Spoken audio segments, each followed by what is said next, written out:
It's in this tight valley that the manoeuvre was designed to keep those weapons rotating, so that if anybody invades the aircraft with fire from the ground, that fire could be returned to protect the aircraft.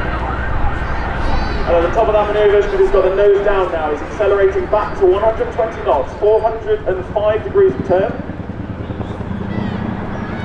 to come back round onto the display axis once again. Now as you see that aircraft turn, you can hear that distinctive noise, what we call blade slap. The noise becomes a lot. We've heard some wonderful noises this afternoon, Merlin engines from the Blackpool Memorial flight. And then of course the Typhoon as well. Now we prefer this noise because for all of us, jet noise is boring.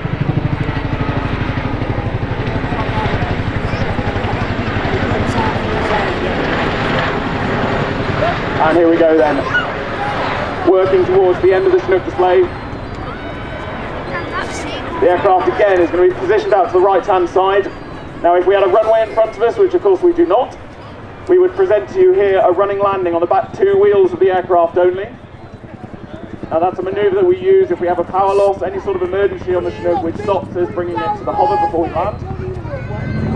So we do have a technique that we can land like a fixed wing on the back two wheels, bring it to a stop, and then bring the front down safely.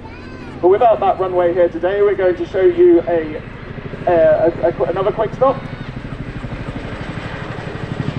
There's the pitch up. You can hear that aircraft fighting the air now. No more than 20 degrees of pitch up. If you imagine a runway below that aircraft, you can imagine how close that floating blade is to the ground. And that's again why this is flown within limits throughout. I'm going to turn towards you now and plus the land lights. Ready for the strike valve. Give a good way back, everybody, because this is your last chance to say goodbye and thank you very much for this trip to play here today.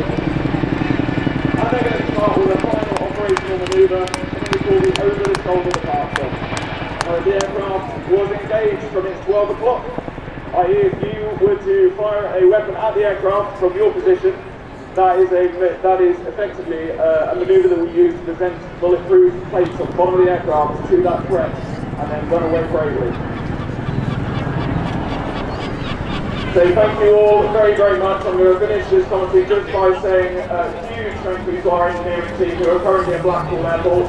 They make sure this aircraft was in tip-top condition, good show every single day, and if you were looking out to exactly that.